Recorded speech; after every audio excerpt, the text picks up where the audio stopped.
Hello guys, welcome back to Exam Bay. So this is third video of our General Studies course for SSC CGL examination 2017 and beyond. In this video we are going to discuss about ancient history, in which we will discuss Jainism, postmodern kingdoms and dynasties, and Sangam age. Till now we have already discussed about Buddhism, Mauryan Empire, and before that, the history before that. Okay, so Jainism, these topics are very important. Jainism, the post dynasties, and Chola Empire. So please be with me. So let's start with the Jainism. The founder of Jainism was Lord Rishabhnath. Okay, and there were a total of 24 Tirthankaras. Tirthankaras mean pathfinders. Then Lord Mahavir was the last Tirthankara among the 24th. Okay, he was born 540 BC and he was a contemporary of Lord Buddha. Okay, Gautam Buddha.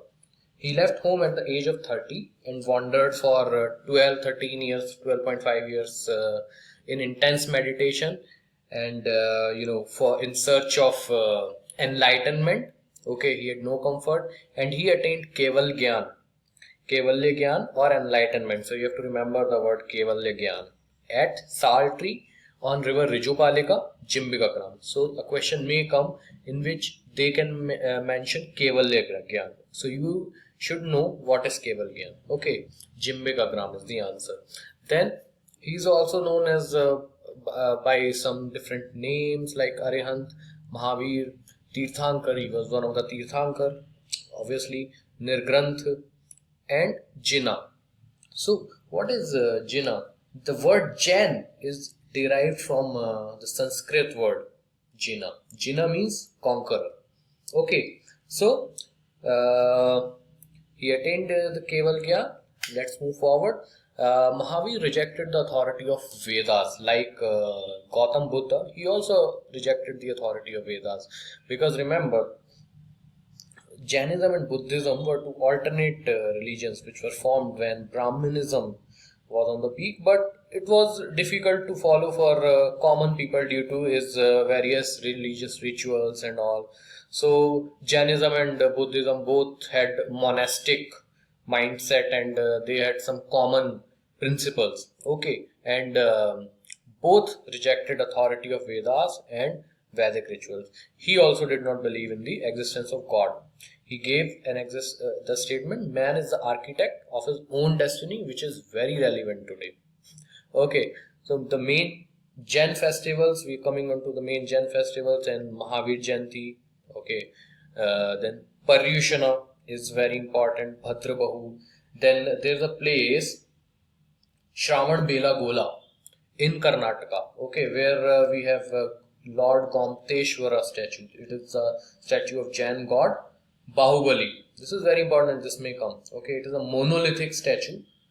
Okay, carved out of a single rock structure at Shravanbelagola, Karnataka.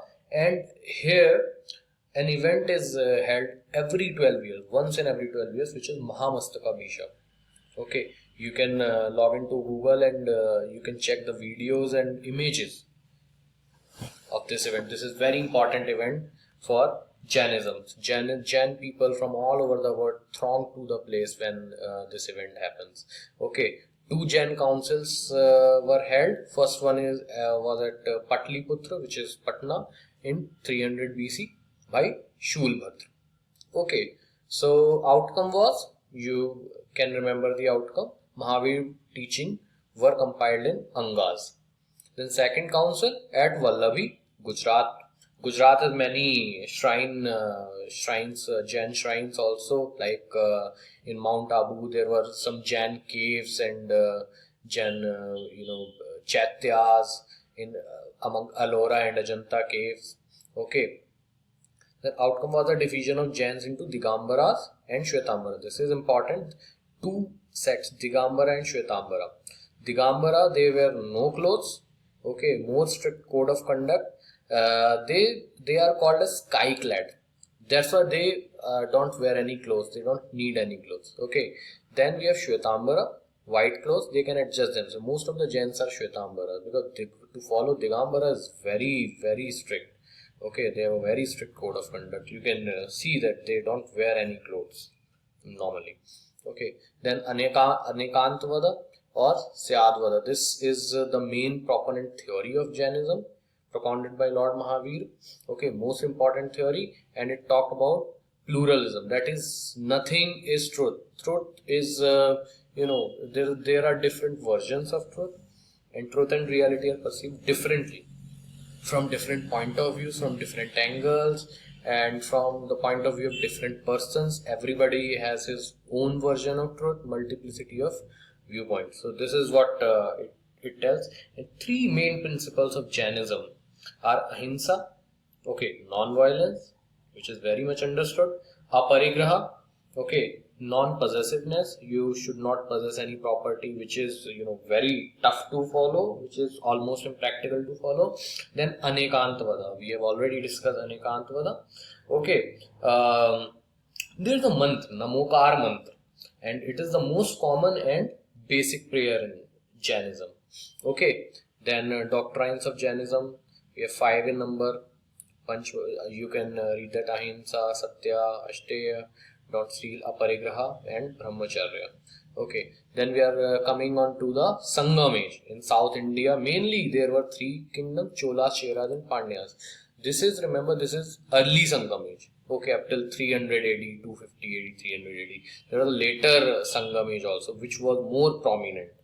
Okay, the Chola Empire was one of the biggest empire in South India. Okay, so the main source of information is Sangam literature, very well understood. Tamil is considered as the oldest of all spoken languages. Chola kingdom occupied area around Kaveri Delta earlier, Kaveri Delta and northern Tamil Nadu, but from 300 BC to 600 BC there was not much information available about these kingdoms, but from 600, 650 BC, 700 BC, we have another very prominent information about Chola kingdom, and they were the kingdom was situated in the South Tamil Nadu district. Main cities: Tiruchirappalli, Kaveripatnam, Urayur. The most celebrated Karikala. This is earlier Chola Empire. Okay, then we have Pandyas, and you just have to remember their geographical presence. Pandyas occupied the modern day South Tamil Nadu, and main cities of Madurai and Tirunelveli. Okay, then we have a post-modern period. After the fall of Mauryan Empire fell after the death of Ashoka. It became weak, and then ultimately it fell down. And then so many small kingdoms, dynasties tried to invade India. Some of them from Central Asia. Okay, and some of the small kingdoms, they dreamt of being India, the whole nationwide empire. Right, then one of those are Satvahanas in Deccan, India, part of Maharashtra and Andhra Pradesh. The founder is Simukha. Satkarni was a prominent king. King's name is given, and you may be asked to answer the dynasty to which it belonged. Don't worry, only famous kings will be provided to you. Gautamiputra Satkarni. Then we have Sungas in northern part, by Pushyamitra Shunga, who defeated last Mauryan king. Right, he was a general in Mauryan Empire, and he defeated last Mauryan king and became the ruler. Indo-Greeks invaded Western India during Sunga's reign. Then Yavanas are Indo-Greeks, came from west. Menander was their very prominent king. Okay, Indo-Greeks were the first rulers who issued coins with the portraits of kings. Then Milinda Panho, this is very important. This is a Buddhist text. It gives us some information about Buddhism, and it recorded the discourse between Greek king Menander and Buddhist sage Nagasena. By the way, Menander was a disciple of Nagasena. Okay, then we have Parthians. They came from Iran. Not much information is available about them. Not much information is needed for us. Then Shakas came from Central Asia. The only important thing is that Kanishka was Kushan's greatest ruler. Shakas were later known as Kushans. Okay, then Kanishka was Kushan's greatest ruler, who credited to start Saka era at 78 AD, which we still follow. Okay, and Kanishka adopted Buddhism Fourth Buddhist council was held under his reign. So Kanishka is important, these points, right? Under Kanishka's rule, Taxila and Mathura emerged as great centers of art and culture. There were universities, and Taxila is in modern day Pakistan, in Rawalpindi district.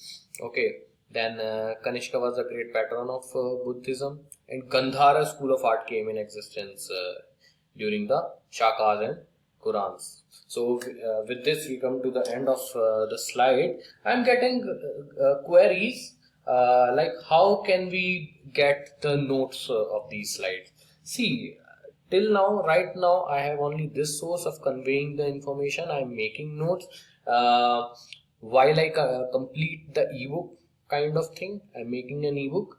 Just mail me, okay, at infoindia@gmail.com, and I will give you the ebook. So you will have organized notes for these slides. Till then, you can watch the videos, and you can do one thing is that you can take the screenshot and you can revise, right? So these are the prepared points from NCRTs and other books. I think you should not miss them, and you will definitely get some questions from them. So at last I would like to say, please subscribe us at this YouTube Exam Bay, and please like our Facebook page. So thank you guys.